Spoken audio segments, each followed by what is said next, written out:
Hello friends, तो ये medieval history का प्लेलिस्ट चल रहा है। जैसा कि मैं बहुत सारी चीज़ों को कंप्लीट करा दिया है, तो इसके पहले मैंने आपको सल्तनत काल के प्रशासन के बारे में एक वीडियो आ चुकी है, जिसमें कि सल्तनत काल के प्रशासन के बारे में मैं आपको सभी जो इंपॉर्टेंट डिपार्टमेंट रहता है वो मैंने आपको बता दिया है, सैन्य संगठन बता दिया है, और जो प्रांतीय और जो जिले का प्रशासन रहता है वो भी मैंने बता दिया है, परगना का भी बता दिया है, जो मंडल था ग्राम का भी बता दिया है, और उसके बाद मैंने आपको सैन्य मंत्रालय भी बताया था, जो कि बलबन गठित करता है और बाद में उसको एक्सटेंड करके अलाउद्दीन खिलजी उसको आगे ले जाता है। ये चीज़ें इतनी व्यवस्था मैंने बता दिया, और न्यायिक व्यवस्था जो रहती है ये भी मैंने आपको बता दिया है। और उसके पहले जितना मतलब पॉलिटिकल हिस्ट्री था वो कंप्लीट मैंने कर दिया था, जितने भी वंश चलते हैं वो कंप्लीट हमने कर लिया है। और फिर कैसे तैमूर का आक्रमण होता है और उसके बाद धीरे धीरे वहाँ से दिल्ली सल्तनत डिक्लाइन होने लगता है। फिर मुगल जो रहता है ये बाबर आ जाता है यहाँ पे। बाबर जितना समरकंद को चाहता है, लेकिन फिर ये यहाँ पे आता है, जैसे कि गोरी आ जाता है, उधर सेल्जुकों को नहीं हरा पाता है तो। और उधर जब बाबर देखेंगे उधर जीतना चाहता है, तो उधर समरकंद तो वो जीत नहीं पाता, समरकंदी उज्बेकों से, तो इधर क्या जीत पाता है, तो इस वजह से। और उधर अगर थोड़ा सा मान लीजिए बढ़ भी जाता है तो उधर ऑटोमन्स थे, तो उधर तो जाना बहुत ही मुश्किल था। ऑटोमन्स जो थे इनसे बहुत मजबूत थे, तो फिर ये इधर इंडिया तरफ आता है और वहाँ पे इब्राहिम लोदी को हराता है। और लगभग देखते हैं 2 घंटे में इनकी पूरी तरह से दिल्ली सल्तनत का जो इब्राहिम लोदी रहता है उसकी युद्ध बैटल में ही पहली बार किसी शासक की मृत्यु हो गई रहती है, तो वो मर जाता है वहाँ पे। और फिर यहाँ पे बाबर मुगल सल्तनत की स्थापना करता है, तो वो मैंने आपको बताया था। तो अब हमें पार्ट 2 में हमें देखना है जो सल्तनत कालीन अर्थव्यवस्था है, और दूसरा इसमें हम देख लेंगे जो सल्तनत कालीन जो सामाजिक व्यवस्था रहती है, और जो दूसरा है ये धार्मिक व्यवस्था। तो ये चीज़ इसमें मैं आपको बता दूंगा, और कुछ प्रमुख जो लेखक भी हैं इसमें ये भी आपको देख लेना होगा। और उसके बाद हम विजयनगर साम्राज्य को देखेंगे, इसमें ओवरव्यू पहले लेंगे, उसके बाद संगम वंश जितने भी वंश हैं वो मैं आपको बताऊंगा, तो वो अगले वीडियो में होगा। तो इसमें तो हमें अर्थव्यवस्था और जो समाज है इसके बारे में ही देखना है, जो जो इम्पोर्टेंट विभाग है, चाहे जो इम्पोर्टेंट कार्य हुए हैं और जो सुल्तान ने किया है। और पहला हमें देखने पड़ेगा जो इसमें इम्पोर्टेंट मंत्रालय जो रहता है ये रहता है दीवाने विजारत। ये एक आर्थिक मंत्रालय रहता है, ये सबसे इम्पोर्टेंट मंत्रालय रहता है। जैसे कि आप देखेंगे आज फाइनेंस मिनिस्ट्री है हमारी, तो जितना भी अर्थव्यवस्था में इम्पोर्टेंट फैसला लेना होता है तो वैसे कैबिनेट लेती है, लेकिन प्लान यही लोग बनाते हैं जो वित्त मंत्रालय होता है। वैसे ही ये दीवाने विजारत थी और ये आर्थिक मंत्रालय की तरह थी, जैसा कि आज आप देख सकते। और अगला जो इसमें रहता है तो दीवाने इसराफ रहता है, ये महालेखा परीक्षक रहता है, जो कि मैंने आपको पहले भी बताया होगा। तो ये महालेखा परीक्षक रहता है जो कि जितने भी अकाउंटिंग का काम होगा वो देखेगा कि सही से जो पैसा है वो यूटिलाइज किया जा रहा है कि नहीं, सही से खर्च हो रहा है कि नहीं, पैसा कहाँ से आ रहा है कहाँ से जा रहा है, ये सब ये देखता था। तो ये जो डिपार्टमेंट था ये काम करता था। और दीवाने अमीर कोहिल, तो ये कृषि विभाग था जो कि मोहम्मद बिन तुगलक बनाता है। तो मैंने पहले ही इसके वीडियो में आपको बताया था कि मोहम्मद बिन तुगलक ये दीवाने कोहिल विभाग बनाता है, क्योंकि इसको फिर टैक्स चाहिए वहाँ पे, क्योंकि सारे जो इसके जो फैसले होते हैं वो तो फेल हो ही चुके हैं। दिल्ली दोआब क्षेत्र में जो टैक्स बढ़ाता है वो भी फेल हो जाता है, 50% टैक्स को कर देता है। दूसरी है कि दिल्ली से राजधानी को देवगिरी ले जाता है, वो भी इसका फेल हो जाता है कैंपेन। और फिर देखेंगे कि ट्रांसऑक्सियाना वाला जो क्षेत्र जहाँ से ये टर्की ट्राइब आई रहती है उसको जीतना चाहता है, और ये भी इसका फेल हो जाता है। और जो तिब्बत को जीतने का प्लान रहता है, इसको खुरासान का अभियान बोलते हैं, वो भी इसकी फेल हो जाती है। और दूसरा आप देखेंगे कि जो चौथा आप देखेंगे जो टोकन करेंसी लाता है वो भी इसकी फेल हो जाती है। वहाँ पे बहुत लोग नकली मुद्रा छाप देते हैं, तो वो सब फेल होती है। तो फिर इसको कृषि विभाग में रिफॉर्म करके पैसा की ज़रूरत रहती है, तो पैसा ये कृषि से ही आएगी। उस टाइम जो कर का साधन होता था वो कृषि ही था, तो फिर इसमें बहुत सारी रिफॉर्म करता है, मोहम्मद बिन तुगलक स्थापित करता है। और इसमें जो रहता है ये डिपार्टमेंट कृषि से रिलेटेड सभी कार्य करता है। और फिर अब हम देख लेते हैं कि मुस्लिम कानून में जो टैक्स के स्रोत है, मतलब जो टैक्स लगता है वो कौन कौन सा टैक्स लगता है। जैसे आज आप देखेंगे PIT लगता है, पर्सनल इनकम टैक्स। दूसरा आप देखेंगे GST लगता है, गुड्स एंड सर्विसेज टैक्स। उसके बाद आप बहुत सारी और भी टैक्स लगती है, जो कि कस्टम ड्यूटी लगता है, जो बॉर्डर से आता है चीज़ें उस पर हम लगाते हैं, दूसरे कंट्री से वस्तु जो आती है उस पर भी हम लगाते हैं। और फिर अब house tax, property tax, CGT capital gain tax लगता है उस पर। और उसके बाद आप देखेंगे कि शेयर मार्केट में ये लगता है CGT, और दूसरा STT भी लगता है, सिक्योरिटी ट्रांजैक्शन टैक्स। जब आप शेयर को बेचते खरीदते हैं तो वो भी पैसा वहाँ पे टैक्स में लिया जाता है। और भी बहुत तरह के टैक्स हैं, तो वही हमें देखना है कि यहाँ पे कितने तरह के टैक्स होते थे, वो क्या क्या है वो हमें देखना है। तो पहला है जजिया। यहाँ पे जजिया देखेंगे ये गैर मुस्लिमों पे लिया जाता था। तो जो मुस्लिम कानून में है कि जो मुस्लिम सेना अगर किसी गैर मुस्लिम जनता को प्रोटेक्शन देती है तो वहाँ पे जजिया देना पड़ेगा उनको। यही थी जजिया कर थी वहाँ पे, मतलब ये लोग जिम्मी है और जिम्मी को हम प्रोटेक्शन दे रहे हैं तो यहाँ पे जजिया देना पड़ेगा, ये ऐसा उनमें था प्रचलन। नहीं तो तुम सीधे आ जाओ यहाँ पे इसमें था कि मतलब तुम आ जाओ मुस्लिम में, मतलब धर्म में परिवर्तन कर लो, अपना धर्म परिवर्तन करके आ जाओ तो फिर जजिया नहीं लगेगा। ये समझिए एक फाइनेंशियल भी सप्रेस किया जाता था ताकि तुम मुस्लिम धर्म में आ सको। तो ये आप समझ सकते हैं। जैसे कि पहले IMF देखेंगे तो क्या करता है, पहले चाहे UNO चाहे अमेरिका को देखेंगे तो वो आर्थिक सेंक्शन लगाता है कोई भी बात मनवाने के लिए। वही आप समझ सकते हैं कि हिंदुओं में पहले आर्थिक सेंक्शन लगाया जाता था। अगर तुम उससे सक्षम नहीं हो तो फिर तलवार के दम पे तो तुम्हें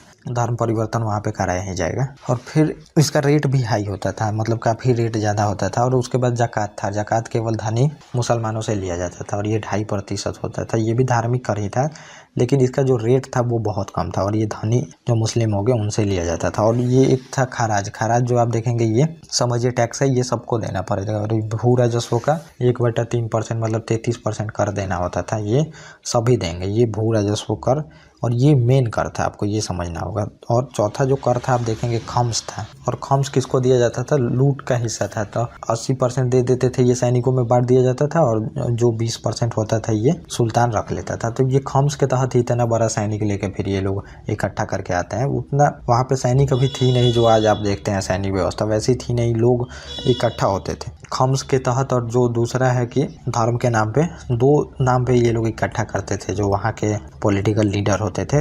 इसके तहत अपना मोटिव फुलफिल कराने के लिए वो इकट्ठा करते थे। एक तो खम्स के तहत चलो वहाँ पे पैसा दिया जाएगा और वहाँ पे काफिर बैठे हैं, उनको फिर इस्लाम धर्म स्वीकार कराना है। तो इस 2 नाम पे जो थे वो पूरी तरह से जनता जुड़ जाती थी और जनता जुड़ के फिर यहाँ पे अटैक करने आती थी। और देखेंगे 17 बाद जो मोहम्मद गजनवी रहता है वो अटैक करता है, तो इसी नाम पे तो आते हैं। फिर ये लोग धर्म कन्वर्ट कराते हैं और जितना पैसा लूटते हैं ये लोग 80% जो रहता है ये सैनिकों में बांट दिया जाता है। यही खम्स का रूल बोला जाता है। और फिर इसमें होता है क्या है, अलाउद्दीन जो रहता है ये खम्स का रूल ही पलट देता है और पलट के फिर 80% बोलता है हम लेंगे, 20% जो रहेगी वो जनता लेगी। क्योंकि अलाउद्दीन के टाइम तक देखेंगे वो नगद वेतन देने की व्यवस्था करता है और सेना जो रहती है उसको परमानेंट कर देता है। परमानेंट करता है तो अब क्या करना होगा उसको, अब तो एक वो सैलरी भी दे और जितना मान लीजिए धन आप लूटे भी हैं कहीं से वो भी चीज़ें दे दे, तो उसके फिर राजस्व में क्या रहेगा। इसलिए वो खम्स का रूल ही बदल देता है वहाँ पे। और खम्स का रूल जब बदल देता है तो फिर वो 20% ही पैसा देता है। 20% समझिए, क्योंकि अभी भी जो कुछ सेना है, तो जैसा मैंने आपको बताया था सैनिक व्यवस्था में, तो सैनिक व्यवस्था में देखेंगे कि कुछ सेना ऐसी भी होती थी जो हिंदुओं से लड़ने के नाम पे आके फिर जुड़ती थी, तो उनके लिए 20%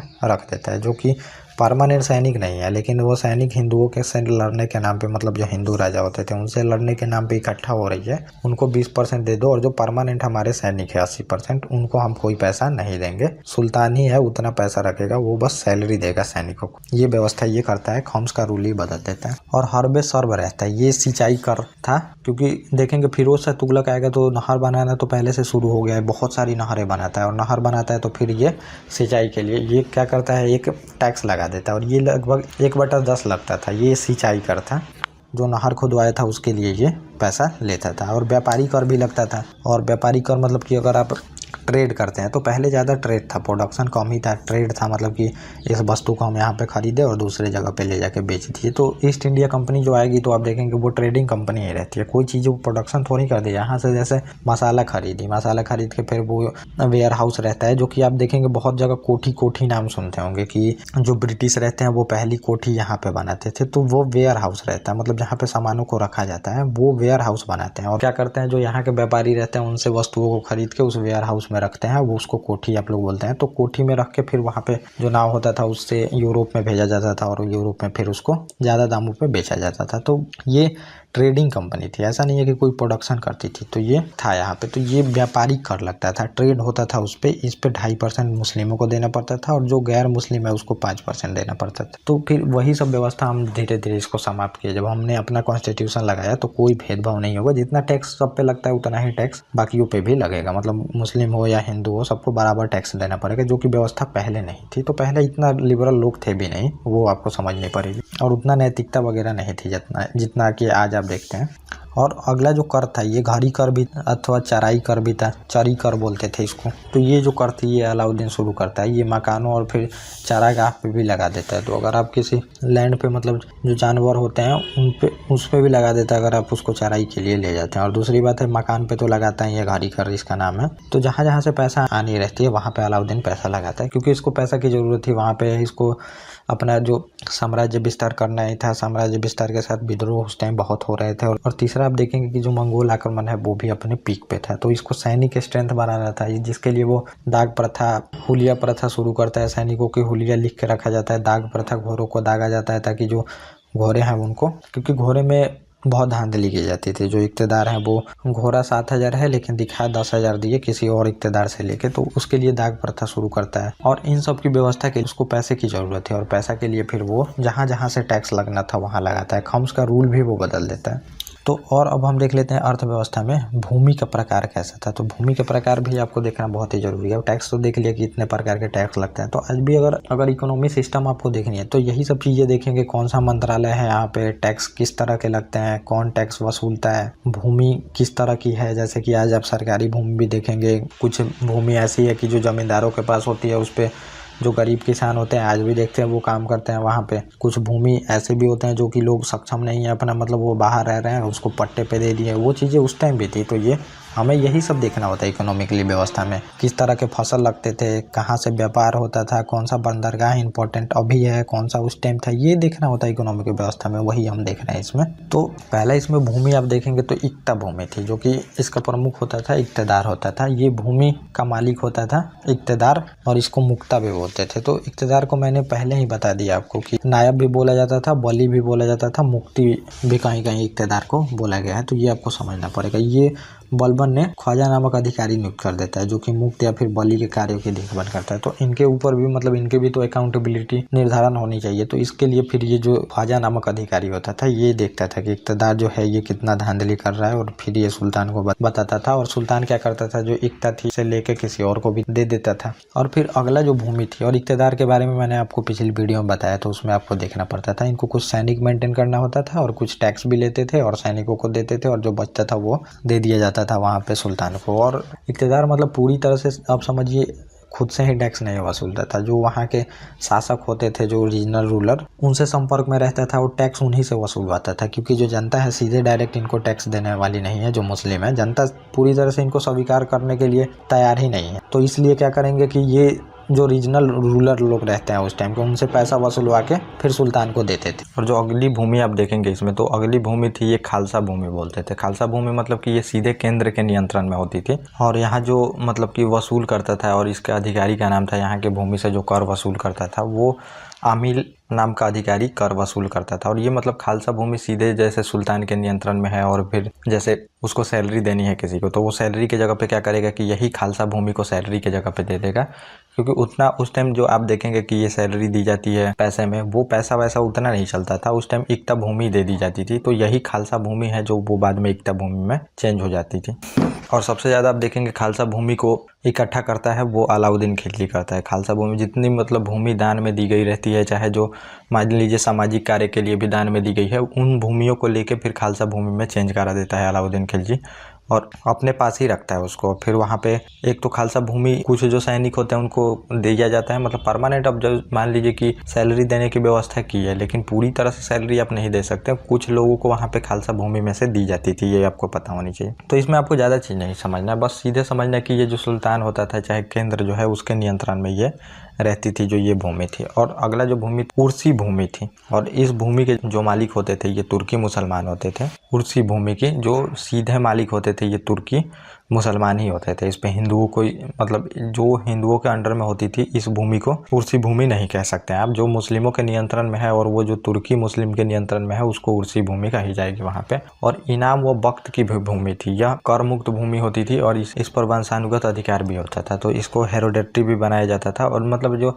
वक्त की भूमि है तो ये समझिए आज भी इसका नाम सुनते होंगे, दान में दी जाती है। जहाँ पे आपको सामाजिक कार्य कराना हो मुस्लिमों में, चाहे कुछ निर्माण कार्य कराना हो, चाहे शिक्षा की ही व्यवस्था वहाँ पे करनी हो, तो वक्त की भूमि आप देखेंगे बहुत जगह ये आज भी आप प्रचलन में देखेंगे इसको। और इस पे वंशानुगत अधिकार भी होता है। तो ये 4 तरह की भूमि थी, आप समझ सकते हैं इसमें। तो अब हमें देखनी है आर्थिक व्यवस्था, तो आपने देख लिया। तो अब इसमें कुछ भूमि के प्रकार जो मैंने बता दिया, और इसमें एक ये भी चीजें थी कि लगान निर्धारण करने की जो इनकी व्यवस्था थी, तो वो देखेंगे। खेत बटाई थी, खेत बटाई में आप देखेंगे जो फसल खड़ी रहती थी खेत में, वहीं पे अंदाजा ये लोग लगा लेते थे इतना फसल आएगा उग के और इसमें से हम इतना ले लेंगे, तो वो खेत बटाई बोला जाता था। फिर लंग बटाई भी भी आप देखेंगे कि वो जब खेत से काट के आ जाएगा, खलिहान में जो रखा जाता है, वहाँ पे ये लोग निर्धारण करते थे कृषकों से कर की कि इतना अगर तुम्हारे मतलब खलिहान में रखा हुआ है तो इतना हम टैक्स लेंगे। ये लंग बटाई बोला जाता था। और उसी में राशि बटाई भी देखेंगे। राशि बटाई में होता था कि जो भूसे वैसे निकाल दिए जाते हैं, जैसे कि आप देखें कि गाँवों में गेहूँ निकाले जाते हैं तो उनके भूसे होते हैं। तो अब गेहूँ जो उत्पादन हो गया आपका, जो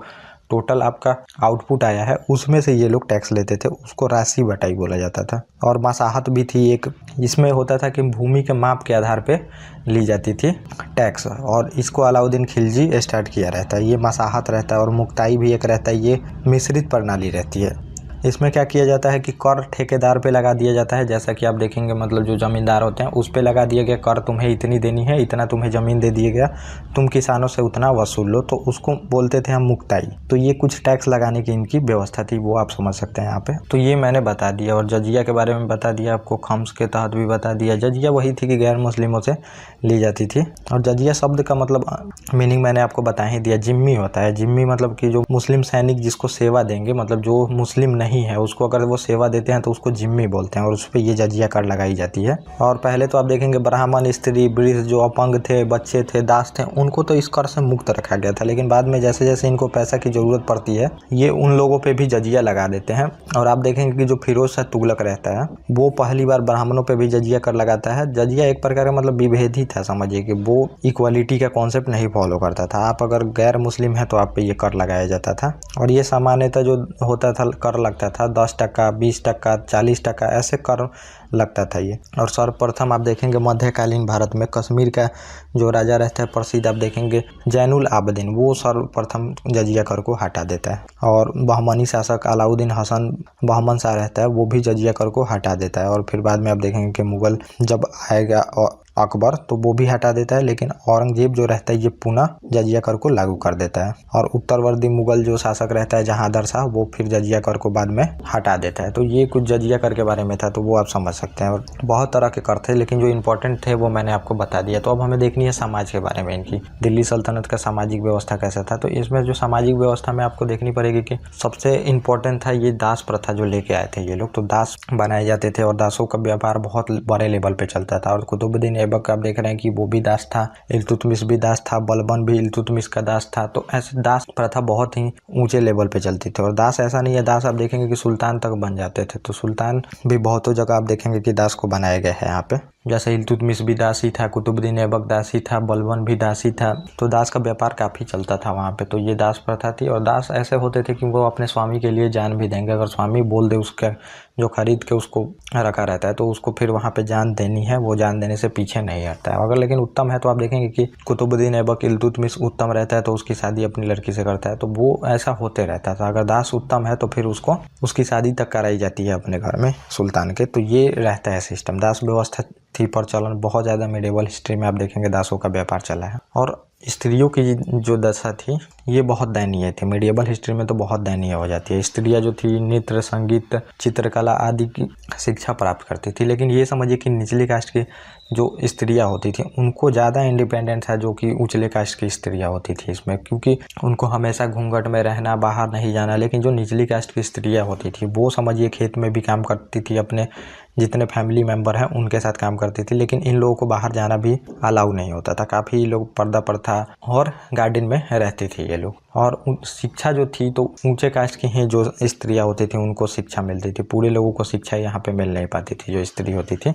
और फिर भी जो स्त्रियों की अवस्था ठीक नहीं थी, तो ये लिखा ही हुआ है। नृत्य की शिक्षा प्राप्त करती थी, संगीत की शिक्षा प्राप्त करती थी, चित्रकारी की। तो ये जितने भी शिक्षाएं हैं तो वो पुरुषों को खुश करने वाली शिक्षाएं आप देखेंगे। नृत्य करना, संगीत करना, ये सब टाइप की शिक्षा होती थी। लेकिन जो पुरुष शिक्षा प्राप्त करते थे, धनुर्विद्या, चाहे बहुत तरह के वो वेद पुराण ये सब पढ़ते थे, उतनी शिक्षा स्त्रियों को मिल नहीं पाती थी। तो ये यहाँ पे व्यवस्था थी। और बहुविवाह प्रचलित थी और विवाह की जो पवित्रता है वो कम हो गई है। तो सभी शासकों में देखेंगे, चाहे जो सैनिक भी होते थे, चाहे उनके भी नीचे के जो नोबिलिटी होते थे, वो भी बहुविवाह करते थे। हर एक लोग थे 2-3 स्त्रियों से शादी करना।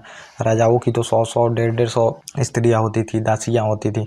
ऐसी व्यवस्था चलती थी। तो वहाँ पे बस मतलब भोग विलास की वस्तु समझी जाती थी स्त्रियों को मध्यकालीन। अब थोड़ा इक्वालिटी आ रहा है, वो भी धीरे धीरे आ रहा है और इसको और आगे ले जाना चाहिए। और मतलब जो स्त्री हैं उनको भी और जो वुमेन्स हैं उनको भी समझना चाहिए कि फिर ये अगर इक्वालिटी आ रहा है तो इसको कैसे बनाए रखना है, ये सब चीज़ें उनको समझना चाहिए। और पर्दा प्रथा का भी प्रचलन था, पर्दा प्रथा चलती थी मुस्लिम व्यवस्था, मतलब जो महिलाएं होती थी हमेशा उनको पर्दा में रहना होता था, ये व्यवस्था चलती थी। और इसमें था कि एक जो मुस्लिम विधवा है तो वो दूसरा विवाह कर सकती थी, लेकिन हिंदुओं में ऐसी कोई व्यवस्था नहीं थी कि वो दूसरी शादी कर सके। तो मुस्लिमों में आप देखेंगे कि बार बार जैसे कोई सेनापति है, जैसे बैरम खाई है तो उसको मार दिया जाता है, तो अकबर रहता है तो उसकी विधवा से शादी कर लेता है, चाहे जो भी है, तो सुल्तान तक शादी कर लेता है वहाँ पे। लेकिन हिंदुओं में ये व्यवस्था नहीं थी, विधवा जो हो जाती थी उसकी दूसरी शादी की कोई प्रथा नहीं थी, यहाँ पे थी और मुस्लिमों में थी ये व्यवस्था। तो ये आपको समझना पड़ेगा, मतलब कि विधवा दूसरा शादी कर सकती थी यहाँ पे। और जो अगला है सती प्रथा तथा जोहर प्रथा। तो सती प्रथा वही है जैसे कि किसी के हस्बैंड युद्ध में मृत्यु हो गई उनकी, तो फिर उसको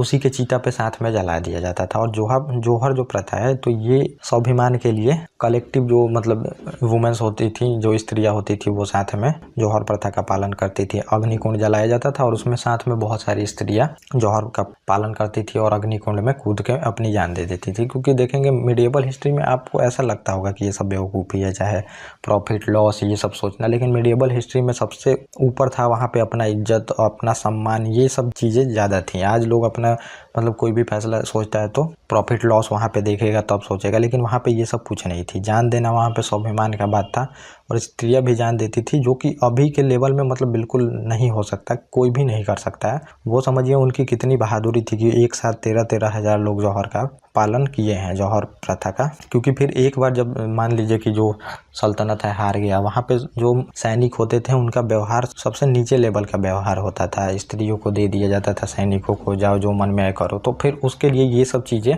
ईजाद की गई थी कि अगर युद्ध में फिर हार होती है, अगर हमारे जो राज्य के सैनिक हैं, चाहे जो हमारे राजा हैं, तो वहाँ पे जौहर प्रथा ये कर लेती थी लोग, क्योंकि बाद में ये सब चीज़ें ना देखनी पड़े। तो आज हमें लगता होगा तो राजपूतों में ये प्रथा थी और ये बहुत गट्स का बात है कि वो लोग करते थे। सभी का बस का नहीं है ये सब चीज़ें, आपको ये समझना होगा। 17 साल से ऊपर मतलब समझिए कि राजपूत कोई जीता ही नहीं था, तो वो युद्ध में अपना वीर गति को प्राप्त करना सबसे गर्व का बात महसूस करते थे। तो ये सब चीज़ें थी, मतलब काफ़ी बहादुर लोग थे ये लोग। और जो सरकार थी तो ये हिंदुओं को मुसलमान बनने के लिए कितनी चीज़ों की व्यवस्था करती थी, जैसे कि फाइनेंशियली सेपरेट करना। तो जजिया कर मैंने जैसे बताया कि फाइनेंशियली सैंक्शन समझिए ये लगा दिया जाता था, अगर इससे भी आपका नहीं हुआ तो फिर लालच भी दिया जाएगा, बहुत सारी लालच, अगर उससे भी नहीं हुआ तो फिर तलवार के दम पे आपको मुसलमान बनाया जाएगा। तो बहुत सारे हिंदुओं को वहाँ पर मुसलमान बनाया गया है, ये आपको पता होनी चाहिए। तो ये होता था, कन्वर्जन बहुत ज़्यादा होता था और हमेशा खलीफा से वहाँ से दबाव रहता था कि मुस्लिमों की संख्या बढ़ाओ, मुस्लिमों की संख्या बढ़ाओ। और जो भी सुल्तान होता था इसका पालन करता था और फिर उसको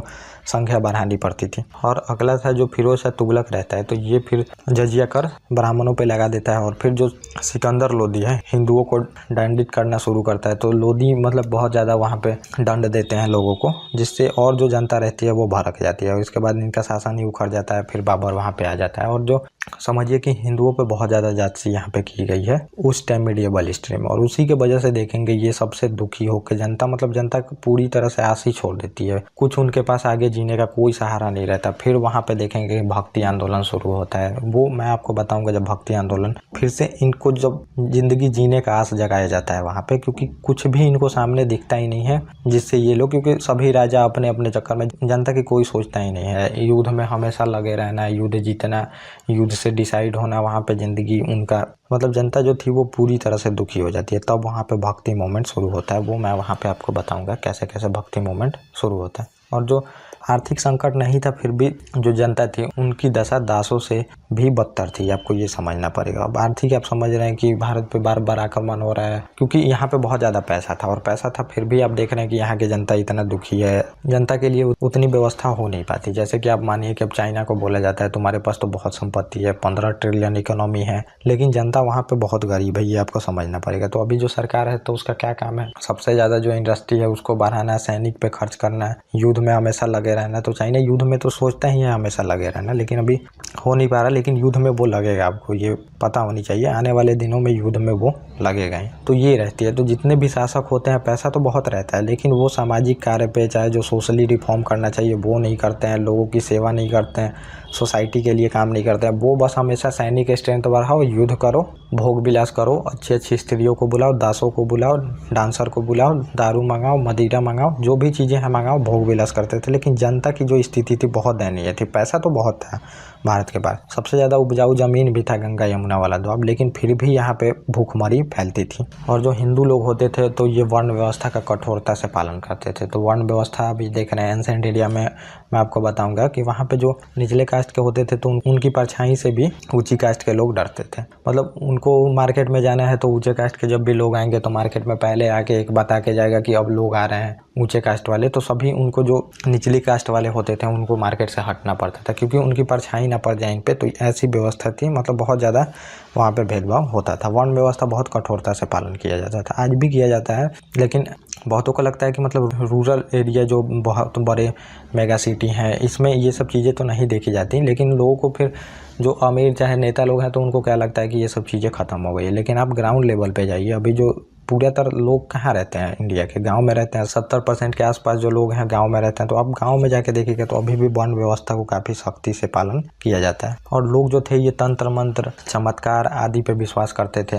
राजाओं को भी देखेंगे तो बहुत बड़े बड़े जो मजार रहते हैं वहाँ पे जाते हैं। और दूसरी बात ये देखेंगे कि अब जो मुगल काल आएगा तो उसमें आप देखेंगे कि हुमायूं ज्योतिष पे विश्वास करता है। तो ये सब चीज़ें चलती थी, काफ़ी अंधविश्वास था। लोग चमत्कार का हमेशा सोचते थे कि जो बाबा है वो चमत्कार कर देंगे, चाहे जो संत लोग हैं वो चमत्कार कर देंगे। ये सब पे विश्वास रखा जाता है, जो कि बिल्कुल इनलॉजिकल चीज़ें है। बिना साइंस के कुछ नहीं होता और कोई ऐसा नहीं है जो चमत्कार कर सके। बिना एक्शन के कोई रिएक्शन नहीं होता, ये आपको समझनी पड़ेगी।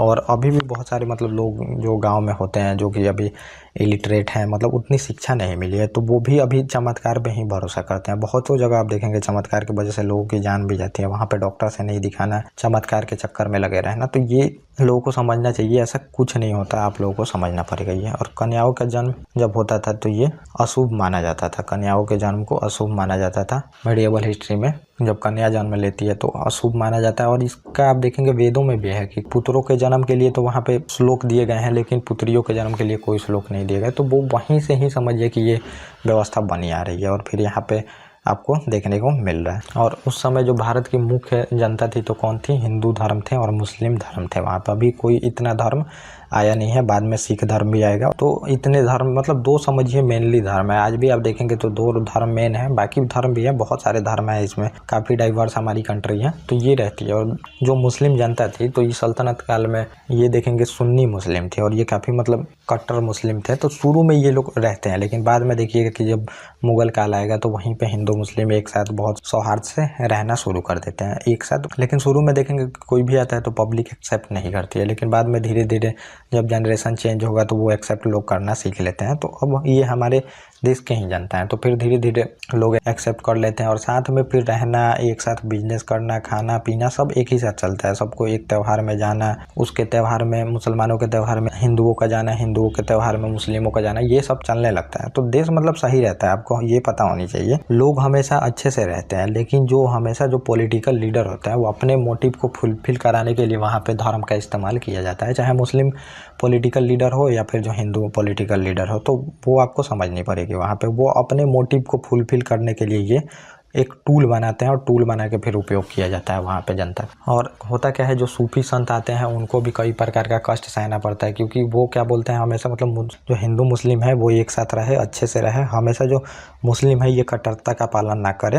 ये उदारवादी एक आंदोलन रहता है मुस्लिम में, तो इसको फिर यहाँ पे इनसे भी चिढ़ते हैं जो सल्तनत काल के सुल्तान रहते हैं या फिर जो उलेमा रहते हैं, इन लोगों से भी चिढ़ते हैं और इनको बहुत प्रताड़ना की भी सामना करनी पड़ती है जो सूफी संत होते हैं। और हिंदुओं को बहुत आकर्षक यहाँ पे प्रयत्न किया जाता है मुसलमान बनाने के लिए, और बहुत सारे लोगों को बनाया भी जाता है। उतना जनसंख्या थोड़ी ही रहती है जितना कि ये लोग कन्वर्ट करा देते हैं, बहुत ज़्यादा कन्वर्जन यहाँ पे किया जाता है हिंदुओं का। और कई हिंदुओं ने इस्लाम ग्रहण किया, तो मैं बता ही दिया कि इस्लाम ग्रहण बहुत सारे हिंदू करते भी हैं। यहाँ पे लालच से भी कराया जाता है, पैसा दे के भी कराया जाता है, वहाँ पे तलवार के दम पे भी कराया जाता है। बहुत तरह से वहाँ पे कन्वर्जन हुए हैं, बहुत बड़ी लेवल पे किए गए हैं। लेकिन बहुत कम ही लोग हैं कि मतलब जो इस्लाम धर्म है उसके प्रभाव के वजह से ग्रहण किया हो, तो प्रभाव की वजह से कम ही लोग हैं जो किए होंगे। लेकिन सबसे ज़्यादा वहाँ पे तलवार के दम पे कराई गई है, लालच दे के कराई गई है। लेकिन और हिंदू मुस्लिम रहते हैं, एक ही राज्य में रहते हैं, लेकिन दोनों बिल्कुल अलग रहते हैं। तो मैंने बताया कि शुरू में जो जनता है वो एक्सेप्ट नहीं करती है, और दोनों अब बिल्कुल अलग रहते हैं। रहते तो भारत में है, लेकिन दोनों बिल्कुल अलग, और बिल्कुल इनका कल्चर अलग, उनका कल्चर अलग। तो वो कल्चर तो आज भी अलग है, लेकिन अब हम एक साथ रहते हैं। तो ये चीज़ें कब जुड़ना शुरू होंगी? जब मुग़ल आएंगे तब वहाँ पे जुड़ना शुरू होगी, जब ये राजपूतों को इज्जत देना शुरू करते हैं। और धीरे धीरे, क्योंकि राजपूत को ये ताज मानते थे अपने सर का, जितने भी हिंदू होते थे, तो फिर राजपूत जब जुड़ना शुरू होते हैं तो वो पब्लिक भी जुड़ना शुरू होती है, और फिर धीरे धीरे मुग़लों का इंडियनाइजेशन होता है। वहाँ पे लोग एक्सेप्ट करना शुरू करते हैं वहाँ पे। और हिंदुओं को धार्मिक और राजनीतिक कारणों से मुसलमानों के असंख्य अत्याचार सहने पड़े। तो अत्याचार बहुत ज़्यादा होता है, क्योंकि शासन में यही थे। और जो आज आप देख रहे हैं शासन में, जैसे अभी मान लीजिए कि मानिएगा तो कौन शासन कर रहा है, तो अभी तो मिलके शासन होता है, हिंदू मुस्लिम उसमें सभी हैं। लेकिन वहाँ पे क्या था, मुस्लिमों का शासन था, इस वजह से बहुत अत्याचार किया जाता है हिंदू जनता पे। और इस टाइम आप सुनते होंगे इक्वालिटी, फ्रेटर्निटी, फ्रीडम, ये सब कॉन्सेप्ट आप आज सुनते होंगे, लेकिन ये सब कॉन्सेप्ट वहाँ पे कुछ नहीं था। जिसका शासन सभी रूल चलता था, मतलब जिसकी लाठी उसकी भैंस। और फिर वहाँ पे बहुत ज़्यादा जनता को प्रताड़ना का सामना करना भी पड़ता था। सेना अलग प्रताड़ना करती है। अब जैसे मान लीजिए कोई सेना में है दिल्ली सल्तनत में मुसलमान, तो वो फिर अगल बगल चाहे जो भी उसके एरिया में हिंदू होंगे, तो वो हिंदुओं को कुछ नहीं समझते थे, क्या कि हम सेना में हैं और सल्तनत के सेना में है। तो फिर वहाँ पे जो ग्राउंड लेवल पे आप देखेंगे चीज़ों को, वो सामना करना पड़ता है हिंदुओं को। और हिंदुओं पे अनेक प्रतिबंध भी लगाए गए थे, बहुत तरह के प्रतिबंध लगाए गए थे हिंदुओं पे। जो ये मान लीजिए कि त्यौहार है वो खुल के नहीं मना सकते ये लोग, जो आज जुलूस वगैरह, मतलब जितनी भी चीज़ें हैं वो समझिए खुल के चीज़ें नहीं कर सकते थे, जो कल्चर का पार्ट होती थी उस टाइम। और जो मुसलमानों की चरित्र शक्ति का पतन होने लगा, तो जो मोहम्मद साहब दे के गए थे, तो वो इतना चीज़ें थोड़ी ही बता के गए थे, तो वो तो बहुत अच्छी अच्छी चीज़ें बता के गए थे, लेकिन फिर वो धीरे धीरे वहाँ पे गिरना शुरू होता है। और जो समझिए कि मुस्लिम शासक भी होते हैं, तो वो इतने भोग विलास में डूब जाते हैं कि पूछिए मत। वहाँ पे शराब पीना, मदिरा, जो दासियाँ हैं उनके साथ रहना। तो देखेंगे मुस्लिम धर्म में क्या है, शराब पीना वर्जित है, लेकिन शराब भी ये लोग बहुत पीते हैं। तो जितनी मतलब बेसिक चीज़ें रहती हैं वो सबका ये पतन हो जाता है वहाँ पे।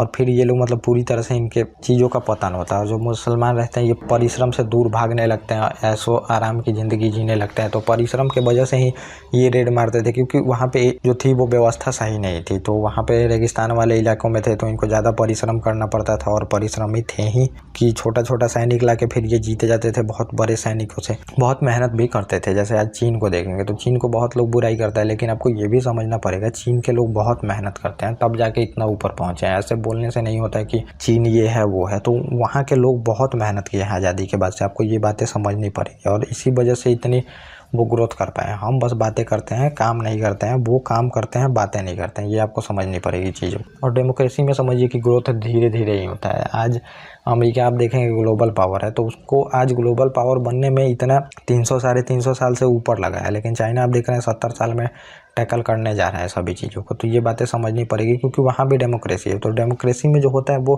ग्रोथ धीरे होगा, आपको ये समझना पड़ेगा। और ऐसा नहीं है कि डेमोक्रेसी की वजह से यहाँ पे जो शासक होते हैं वो बहुत करप्ट होते हैं, ये आपको समझना पड़ेगा। डेमोक्रेसी में वहाँ जीतने के लिए कुछ भी किया जाता है। और जो सूफी रहते हैं मुसलमानों में, सुन्नियों की श्रेष्ठता को चुनौती दी, तो चुनौती ये दे ही रहे थे। जितने भी शासक हैं, जो भी अत्याचार करता था उनको चुनौती दे रहे थे। और इनको बहुत प्रताड़ना का सामना करना भी पड़ता है। तो सूफी और भक्ति मूवमेंट मैं बताऊंगा ही, 2 लेक्चर के बाद वो आएंगी, सूफी और भक्ति मूवमेंट। और सूफी कहते भी थे आपको कि जो उलेमा है, ये जो कुरान में लिखा गया है उसकी गलत व्याख्या किया है इन्होंने।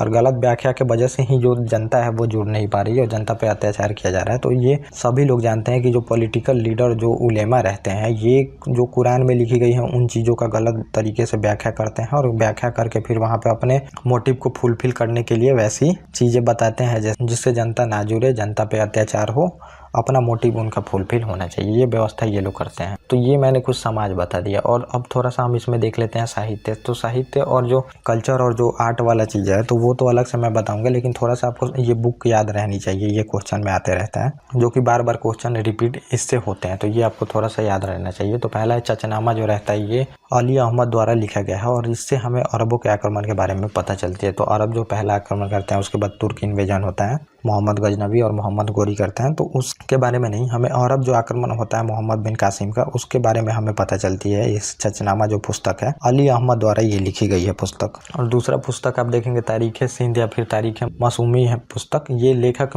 मीर अहमद मासूम रहते हैं लेखक इसके। और अरबों का जो विजय हुआ है, विजय होता है सिंध में, वो तो जीतते ही हैं सिंध वाले इलाकों को, तो उसके बारे में हमें पता चलती है इस पुस्तक से। और किताबुल यामनी जो पुस्तक है उतवी लिखा रहता है और इसका जो सुबुक्तगिन और गजनी का आक्रमण होता है, इससे हमें ये पता चलता है। तो सुबुक्तगिन और ये जो गजनी रहते हैं, ये तो तुर्क आक्रमण के बारे में हमें इससे पता चलती है। ये जो पुस्तक रहता है किताबुल यामनी।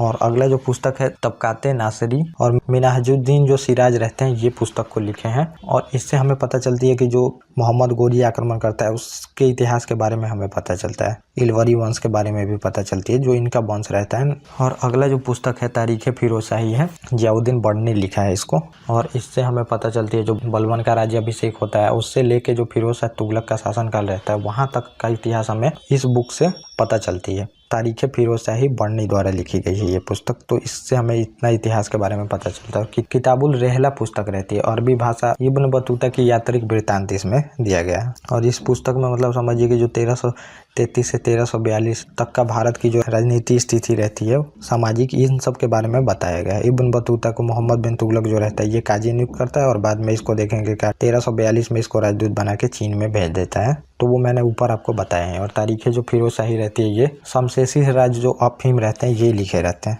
और फतुहाते फिरोजशाही ये फिरोज तुगलक लिखा रहता है। तो इन सब बुक से मतलब इनके इतिहास के बारे में, दिल्ली सल्तनत का जो इतिहास है उसके बारे में हमें पता चलती है। तो ये थोड़ा सा आपको सोर्स वाले में पता होनी चाहिए, इसलिए मैंने आपको बता दिया। और तारीख मुबारक शाही रहती है, याहिया बिन अहमद सरहिंदी जो रहता है ये लिखा रहता है। और ये जो पुस्तक है तो ये सैयद वंश का जो मुबारक शाह रहता है उसको समर्पित है, तो उसके इतिहास के बारे में, सैयदों के इतिहास के बारे में हमें इससे पता चलती है। और गुलरुखी पुस्तक है ये एक, और ये सिकंदर लोदी लिखा रहता है। मतलब ये गुलरुख नाम से फारसी में जो कविता लिखता है उसी को गुलरुखी कविता बोला जाता है। तो ये कुछ सोर्स हैं जो मैंने आपको बता दिया। तो ये हमारा दिल्ली सल्तनत यहाँ पे कंप्लीट होता है। और दिल्ली सल्तनत पे जितने भी शासन चले हैं ये मैंने आपको बता दिया, और पॉलिटिकल और एडमिनिस्ट्रेटिव दोनों चीज़ें बता दिया। तो प्रशासन के बारे में बता ही दिया, और जो 5 वंश चलते हैं, गुलाम वंश, खिलजी वंश, तुगलक वंश, सैयद वंश, लोदी वंश, वो भी कंप्लीट करा दिया। और डिक्लाइन ऑफ जो दिल्ली सल्तनत है उसका कारण भी मैंने बताया था। और जितना भी प्रशासनिक व्यवस्था से चीज़ें हैं वो मैंने आपको बता दिया, इंपॉर्टेंट मंत्रालय से लेके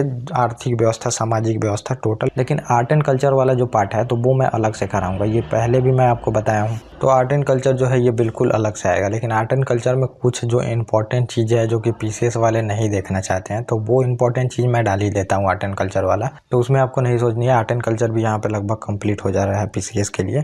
लेकिन अगर आपको यूपीएससी के लिए चाहिए आर्ट एंड कल्चर, तो वो आपको अलग से जो सीरीज चलेगी उसको देखना पड़ेगा। तो उसमें 1-2 वीडियो मैंने डाला है, वो आप देख सकते हैं, और बाकी मैं अभी धीरे धीरे पूरा कर दूंगा। तो ये आप लोग समझ सकते हैं। और दूसरी बात है कि जितने भी प्लेलिस्ट चल रहे हैं उसका फ़ायदा उठा सकते हैं। और जो कम्युनिटी पे क्वेश्चन डाल रहा हूँ मैं, उसका आप लोग कृपया आंसर देने का कोशिश करें। आंसर देने से ही जो पढ़ी हुई चीज़ें होती है उसका रिवीजन हो पाएगा। तो ये आपके लिए बहुत ही फायदेमंद है, जो कि कम्युनिटी पे क्वेश्चन डालता है। और अगले वीडियो में मैं आपको विजयनगर साम्राज्य के बारे में बताऊँगा, उसके बाद हम बहमनी साम्राज्य का देखेंगे, और उसके बाद वक्ती सूफी देख के और आगे की जो चीज़ें हैं वो मैं आपको शुरू करूँगा। तो आप लोग कृपया इसको सीक्वेंस से देखें। Okay guys, thank you. और अब हम मिलेंगे नेक्स्ट टॉपिक पे।